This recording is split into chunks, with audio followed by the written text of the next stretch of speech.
kalau kita lihat nama Bimo dan Jaka ini cukup cepat ya, walaupun memang di prosesnya di talent poolingnya sudah lama, tapi untuk sampai dilantik ini cukup cepat prosesnya. Kalau Bimo tadi udah ikut pool talent gitu ya, disorongkan sama Mensesnek, ada hubungan sama Taruna Nusantara, dan ada Di peran ACC Dasko gitu ya. Kalau Jaka ini kita dengar adalah preferensi langsung dipilih oleh presiden, oleh Prabowo langsung gitu. Tadi kan udah sempat disinggung ya profilnya, Jaka pernah ada di tim Mawar yang kemudian Kopassus juga yang dipimpin oleh Prabowo Subianto sendiri. Kalau menurut Hasan Nasbi kan ini katanya diusulkan oleh Menteri Keuangan Sri Mulyani. Padahal yang kita dengar justru sebenarnya Sri Mulyani itu punya usulan lain gitu. Tapi kenapa ya pergantiannya tuh dilakukan di tengah tahun? APBN udah jalan loh ini.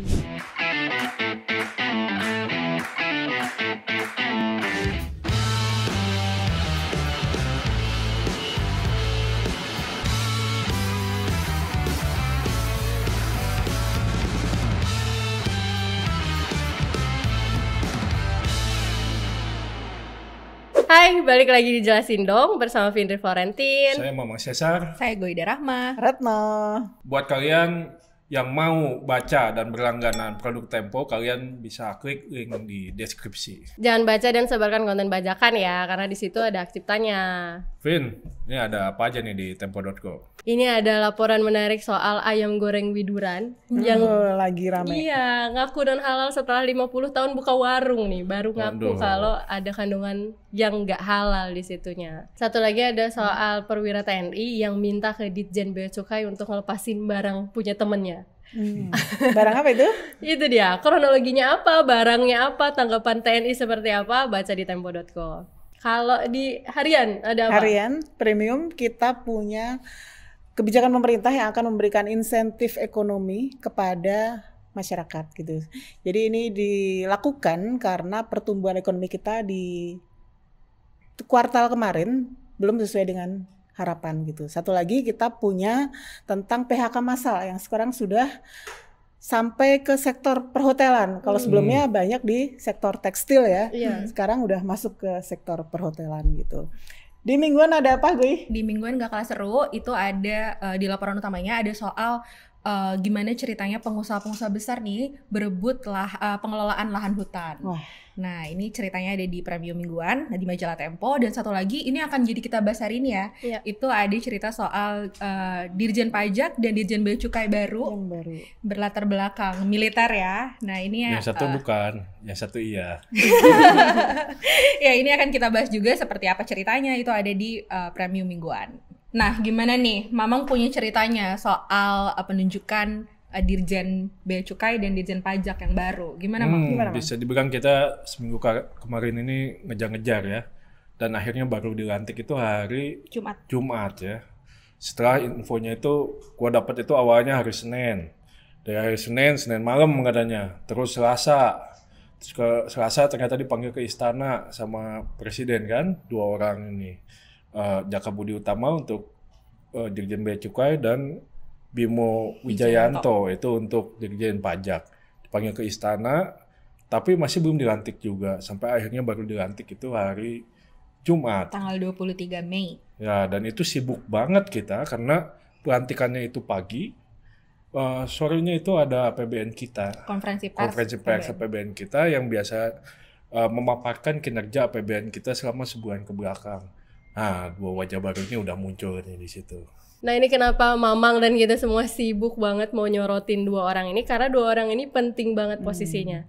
DJP, Dirjen Pajak dan juga Dirjen Bea Cukai itu penyumbang terbesar pendapatan negara kita. Betul. Kalau ada masalah atau orangnya nggak benar di situ, pendapatan negara kita berpotensi berkurang. Nanti kalau berkurang, belanja kita gimana nasibnya? Sekarang Ngutang aja dong.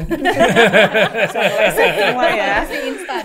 solusi instannya itu, tapi kan kita khawatir ya. Betul. Untuk belanja ke depan gimana? Karena belanja kan bukan makan bergizi gratis doang, ada program-program lain gitu. Betul. Nah, memang nama ini kan mencuat 2 pekan belakangan. Tapi sebenarnya ada nama-nama seperti Bimo Wijayanto ini sebenarnya berdasarkan info yang kita gali itu sudah ada di lingkaran pemerintahan ini menjadi calon pejabat itu sudah dari lama.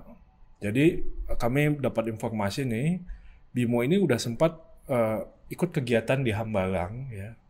Itu pada salah satunya bulan Agustus 2024. Udah masuk radar Prabowo Got Talent gitu. Berarti sebelum pelantikan ya? Sebelum pelantikan. Nah, kalau Jaka sendiri memang kan secara hubungan dengan Prabowo pernah ada di masa lalu itu pernah ada ini ya. Irisan ya waktu Prabowo memimpin tim Mawar ya. Kopassus juga. Kopassus juga. Nah, nama Bimo itu pada saat itu ini kita ketemu lebih dari 2 narasumber ya, mengatakan sempat digadang-gadang akan menjadi wakil kepala Badan Penerimaan Negara. Ini yang ada di visi misi Prabowo memang ya, Badan Penerimaan Negara ini. Tapi kemudian badan ini sampai saat ini belum terbentuk. Sehingga memang nama Bimo akhirnya sempat tidak masuk di jajaran pejabat, walaupun dia ini masuk di Kemenko Ekonomi karena dia memang PNS ya, Bimo Wijayanto ini. Memang PNS yang sebelumnya asisten deputi di Kementerian Koordinator Maritim dan Investasi. Kemudian setelah Marvesnya sudah tidak ada, dia dipindah tugaskan ke Kemenko Ekonomi. Iya. BPN ini yang kita kemarin udah sempat pernah bahas juga ya di sini, yang untuk kepalanya kan yang digadang-gadang Wamen sekarang ya, Anggito Abimanyu. Jadi waktu itu Anggito sebagai kepala, kemudian Bimo itu wakil kepala. Rencananya seperti itu ya untuk pembentukan BPN. Nah, ini yang kemudian makanya ketika Bimo dipilih menghidupkan kembali soal gagasan BPN itu termasuk ya. Betul. Itu juga yang ceritanya kita dengar bahwa masuknya Bimo ini salah satunya adalah untuk mewujudkan itu gitu. Karena memang mereka ini memang sudah masuk dalam visinya Prabowo sejak sebelum dilantik. Sejak kampanye bahkan ya, Badan Penerimaan isu tentang wacana tentang pembentukan Badan Penerimaan Negara ini sudah dimunculkan di kandidat 02 waktu itu ya. Gitu. Yeah. Jadi memang ada keinginan untuk memisahkan Badan Dirjen Pajak ya, Direktorat Jenderal Pajak sama Direktorat Jenderal Bea Cukai untuk keluar dari Kementerian Keuangan sebagai Badan Penerimaan Negara gitu. Dulu kenapa Mbak mau dipisah DJP Bea Cukai dari Kementerian Keuangan? Ya, jadi itu memang aspirasi sudah lama sekali. Mereka ingin berpisah dari Kementerian Keuangan gitu ya, karena sebagai penerimaan negara, sebagai lembaga pengkolek gitu ya, penerimaan negara itu perlu kewenangan yang besar gitu ya untuk mengakses para wajib pajak, untuk bekerja sama dengan instansi lain gitu ya. Itu perlu pejabat yang setara menteri. Ya selama ini kan Dirjen Pajak dan Dirjen Bea Cukai itu eselon 1 sehingga kurang gitu powernya untuk bisa bekerja sama dengan instansi dan kementerian dan lembaga lain gitu, sehingga itu yang perlu diperkuat power dari pemimpin lembaga ini gitu. Dan ada concern juga soal fungsi yang bercampur di bawah Kementerian Keuangan, fungsi belanja dan fungsi penerimaan yang ada di satu lingkup gitu. Ini kan kalau di perusahaan tuh suka dipisah ya, treasury-nya, kemudian bagian belanja. Nah ini yang makanya dinilai supaya lebih optimal gitu ya, dan juga lebih kredibel, itu sebaiknya memang dipisah gitu. Rencana bikin Badan Penerimaan Negaranya kan udah lama ya. Apakah nama Bimo juga munculnya udah lama? Ya, jadi dari penelusuran kita ya, ini memang sudah lama, Vin. Walaupun selama ini belum muncul ke publik ya. Jadi nama Bimo ini sebenarnya sudah ada di talent pooling di lingkarannya pemerintah. Lama tuh selama apa? Nah, kan tadi gue udah bilang, Agustus 2024 itu dia udah ikut pertemuan di Hambalang bersama dengan friend-friend Tarnus yang lain, Taruna Nusantara. Ada alumni Taruna Nusantara ya. Jadi Bimo ini lulusan Taruna Nusantara, dia Taruna Nusantara angkatan ketiga. Dan di pemerintahan itu ada banyak ya anak-anak Taruna Nusantara gitu ya, termasuk ada Prasetyo Hadi itu menteri ya. Kemudian ada Menteri Infrastruktur AHY. Nah, itu contoh-contohnya. Jadi total-totalnya nih kalau gue petain ya di level menteri ini setidaknya ada 5. Tadi Prasetyo Hadi Mensetnek itu Taruna Nusantara angkatan ke-6.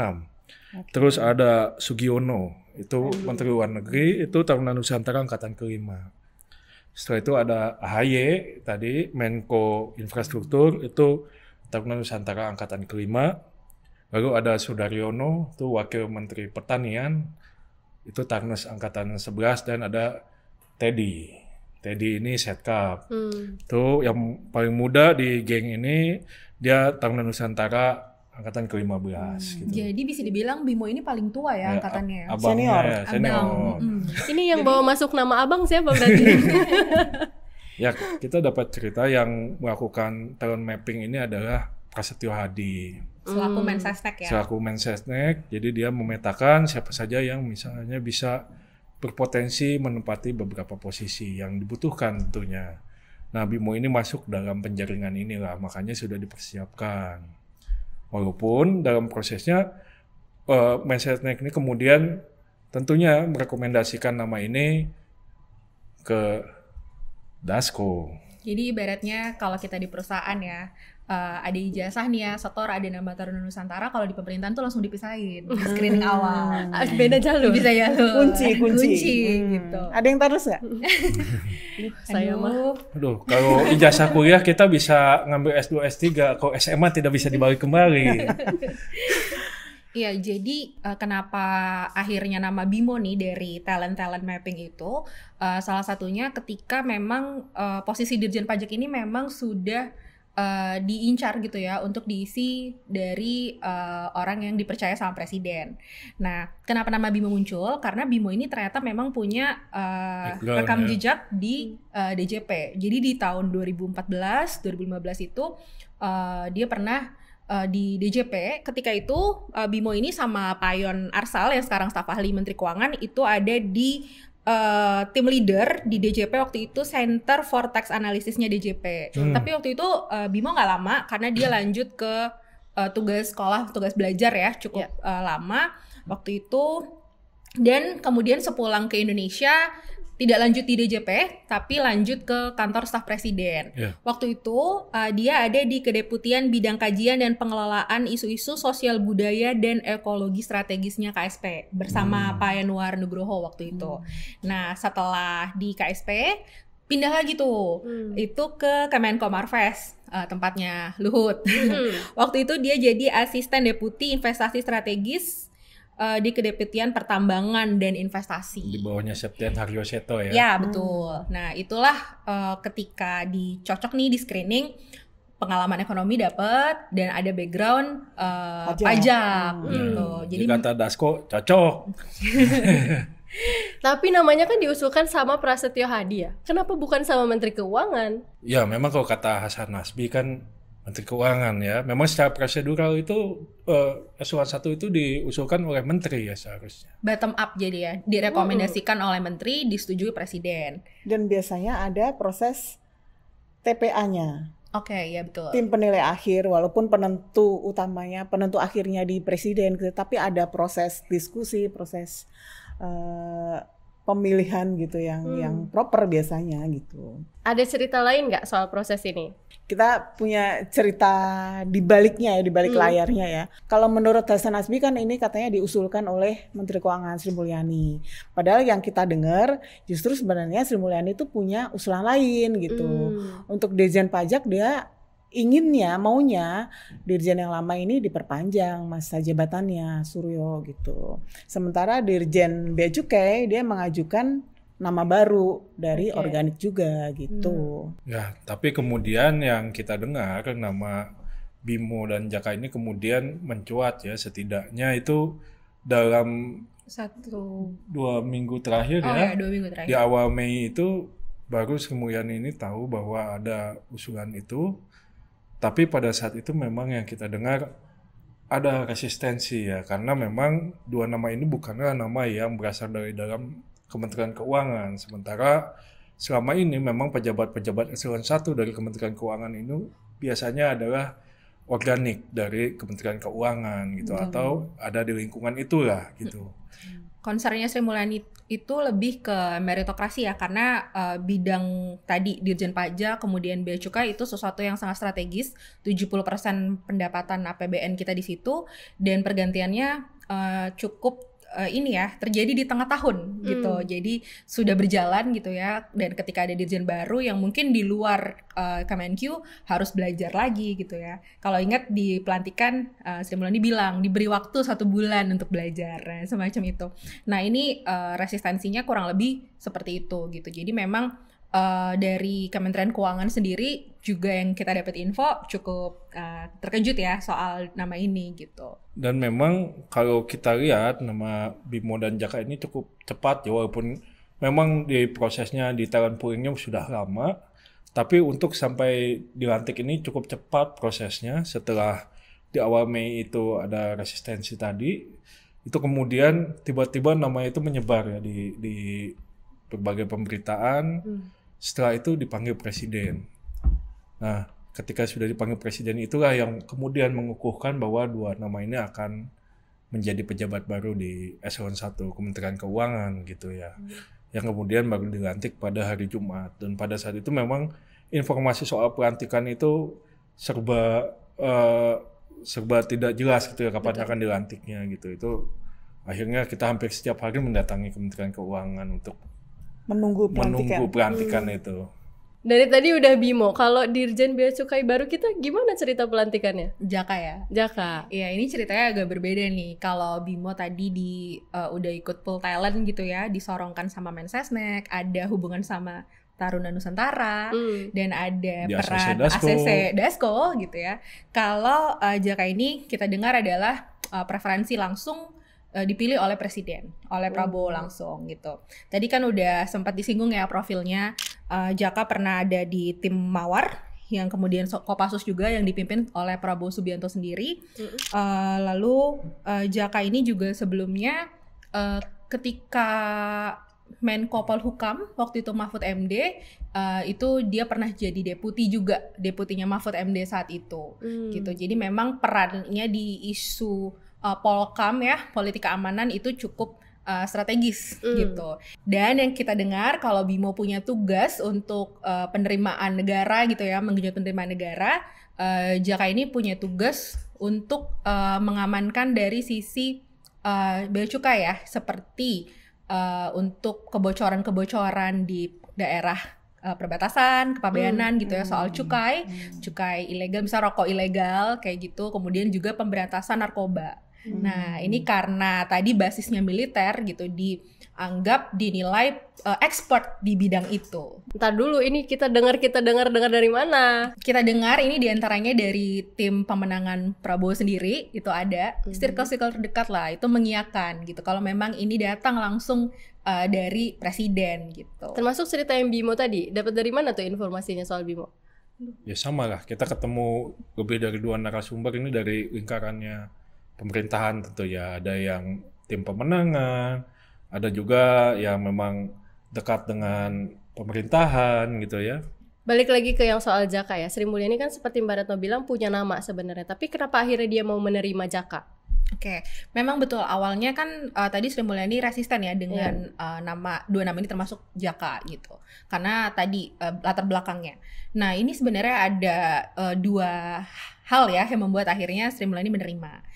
Yang kami dapat informasinya gitu ya, yang pertama memang tidak bisa menolak karena tadi sudah ada penunjukan langsung dari presiden, khususnya yang Jaka ini memang preferensi dari presiden. Dan yang kedua, ini Sri Mulyani sempat mendapatkan testimoni lah ya untuk meyakinkan gitu kalau Jaka ini bilangnya orang baik gitu ya, bisa gitu berperan sebagai Dirjen Bea Cukai, bisa diterima. Dari siapa tuh? Nah, salah satunya ini dari tadi mantan bosnya Jaka sebelumnya, Menko Polhukam Mahfud MD, yang kita kenal juga memang dekat ya sama Sri Mulyani kan, karena kolega di menteri sebelumnya di era Jokowi dan dekat dengan PDIP juga kan mereka. Jadi sempat ada komunikasi itu gitu untuk bilang kalau Pak Jaka tuh orang baik gitu ya, saya yang jamin gitu. Di-endorse 2 bos ya, sempat di-endorse. Bos yang di militer dan bos yang di Polhukam. Betul. Tapi kenapa ya pergantiannya tuh dilakukan di tengah tahun? APBN ini udah jalan loh ini. Semula bahkan mau di awal tahun digantinya gitu. Kenapa sekarang? Karena kebetulan ada problem kan di Direktorat Jenderal Pajak.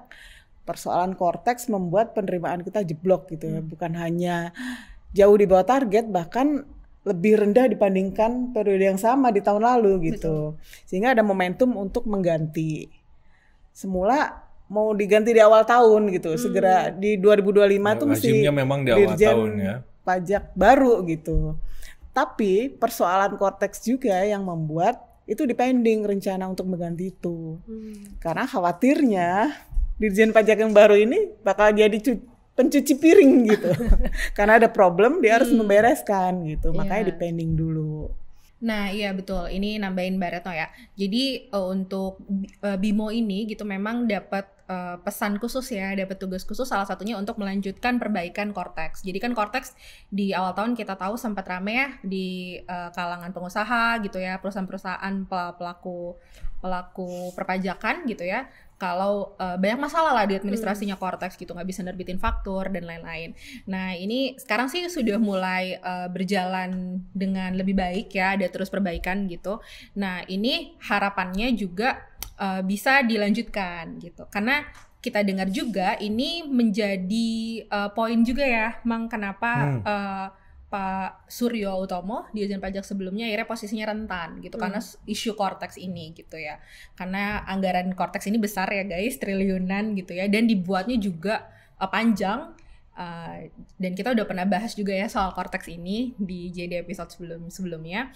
Nah ini memang makanya genting sekali gitu soal penerimaan khususnya di sisi pajak, dan ini juga dikonfirm waktu kita temui BIMO di DPR hari Selasa. Itu dia mengiyakan gitu kalau soal administratif perpajakan itu menjadi salah satu tugas yang diberikan kepada dia untuk dilanjutkan, untuk diperbaiki, ditransformasi lagi gitu.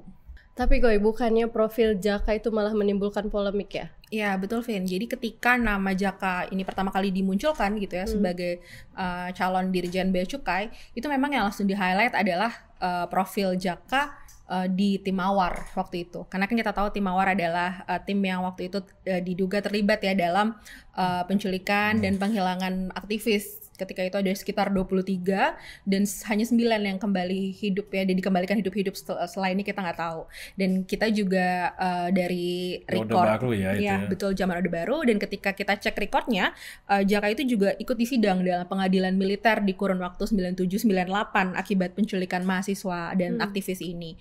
Nah kemudian polemik kedua itu mengenai status Jaka. Karena yang kita tahu Jaka itu statusnya masih TNI aktif. Nah, waktu pas pelantikan itu tiba-tiba udah purnawirawan kok. Gua lihat tuh di depan. Jadi walaupun mungkin ya namanya Jaka ini udah lama, bukan lama, maksudnya sudah kita dengar lebih dari 2 pekan lalu gitu ya, sebulan terakhir gitu ya, dan mungkin dari sejak awal tahun juga sempat disorongkan gitu, tapi ternyata dia ini baru mengajukan pengunduran diri itu di awal Mei. Tepatnya dia baru diteken gitu ya, pengunduran dirinya itu di 6 Mei. Sebagai dia mengajukan di 2 Mei. Betul, dia mengajukan di 2 Mei lalu diteken di 6 Mei surat pengunduran dirinya itu. Jadi baru status purnawirawan ya di 6 Mei itu. Nah, sebelum ini kan ramai karena kan kita juga tahu ya ketika revisi Undang-Undang TNI yang baru, di situ ada kan jabatan-jabatan sipil yang boleh diisi oleh TNI aktif, dan Dirjen Bea Cukai itu nggak masuk di situ. Gitu, makanya itu sempat jadi polemik gitu. Tapi ternyata ketika pelantikan kita lihat udah ada dalam kurung purnawirawan ya. Itu kita kilat memang ya. Yang soal status Jaka itu juga memang kita tanyain juga tuh, gua dan beberapa wartawan waktu habis pelantikan. Konfirm langsung ke Jaka. Karena Pak, ini ada polemik bahwa status Bapak sebagai militer itu gimana sih sebenarnya? Udah purnawirawan atau belum? Karena pas pelantikan kok sudah ada tulisan purnawirawan gitu ya. Dan kata dia status dia itu sedang berproses gitu pada saat itu tuh. Berarti hari Jumat pekan lalu. Jadi pelantikan sambil berproses statusnya. Mantap. Nah, itu tadi kan udah dijelasin ya bahwa posisinya itu memang sangat krusial gitu. Apalagi ini menyangkut penerimaan. Apalagi yang digadang-gadang Prabowo nih soal badan penerimaan ini masih belum goal juga. Sehingga karena ini belum goal, itulah kenapa Presiden ingin 2 orang ini dipegang atau diisi oleh orang-orang yang memang dia kenal gitu ya, atau dia bisa kendalikan gitu ya. Nah soal BPN sendiri kan sebenarnya masih berjalan ya sekarang kajiannya Mbak. Iya betul. kita juga dapat informasi sebenarnya bagaimana apa sih persoalan dari badan penerimaan ini atau Dirjen Pajak yang sekarang lah ya. Bagaimana nanti lembaga ini harus didirikan gitu, kebutuhannya dia harus organisasi yang bagaimana, transformasinya harus seperti apa. Kita dengar bahwa bentuk Direktorat Jenderal Pajak yang ada dalam sistem birokrasi pemerintah itu dianggap kurang fleksibel gitu. Jadi kayak tadi yang disebut bahwa mereka tuh power untuk bekerja sama dengan kementerian atau dengan instansi lain itu kurang ketika posisinya dipimpin oleh seorang eselon 1 gitu. Berbeda kalau dia dipimpin oleh pejabat yang setara dengan menteri gitu. Terus kemudian ada kebutuhan juga dari si organisasi bahwa jadi pernah ada cerita nih ya, dia membutuhkan orang-orang yang expert di bidang misalnya kayak audit gitu, komite audit gitu. Oke. Misalnya di dalam belum ada, itu mereka perlu meng-hire profesional gitu. Itu tidak fleksibel bagi lembaga yang terikat dengan sistem birokrasi ini untuk meng-hire orang dengan di tengah jalan gitu. Termasuk juga ketika mereka perlu analis pada saat harga komoditas booming misalnya ya. Mereka kan perlu mengkolek pajak dari para pengusaha di sektor komoditas ini gitu. Mereka perlu analis untuk yang bisa menganalisa gitu bagaimana kinerja dari komoditas gitu. Mereka perlu meng-hire profesional yang kompeten di bidang ini. Itu nggak bisa fleksibel kayak di korporasi ya. Mereka bisa narik orang dari mana-mana gitu. Nah, sistem yang seperti ini yang diinginkan untuk ditransformasikan gitu supaya lebih fleksibel dalam bergerak gitu. Ini kan menjadi penting ya, apalagi presiden ini menjanjikan atau menargetkan rasio pajak terhadap produk domestik bruto kita itu 23%. Wow. Sekarang itu berapa, Boy? Sekarang itu di 10%, 9-10. Di bawah bahkan 8% yang gue dengar. Tuh. Jadi memang untuk melompat sejauh itu, kita nggak tahu harus sulap atau gimana. Oke, terakhir Mbak, dengan berbagai polemik tadi, seperti apa sikap Tempo? Ya, kita menyoroti tentang tata cara pemilihan pejabat eselon 1. Selama ini prosesnya itu selalu dilalui dengan usulan dari menteri yang terkait gitu ya. Menteri mengusulkan nama-nama gitu kepada TPA. Jadi nanti dibahas, didiskusikan di tim penilai akhir. Bahwa pada akhirnya presiden sebagai pemimpin negara ini yang memiliki wewenang gitu, punya hak prerogatif untuk memilih dari sekian nama yang diajukan itu memang iya, tapi tata cara atau prosedurnya yang sudah nggak dilalui lagi gitu. Jadi transparansi prosesnya ini yang diperlukan gitu. Betul. Jadi apa yang kita sebut meritokrasi itu makin kesini udah nggak berjalan ya, tapi lebih ke preferensi presiden demi memenuhi gaya ekonomi komando ya kalau kita sebut gitu. Oke, cukup ya. Saksikan terus Jelasin Dong di youtube tempo.co dan Spotify. Sampai jumpa. Bye-bye.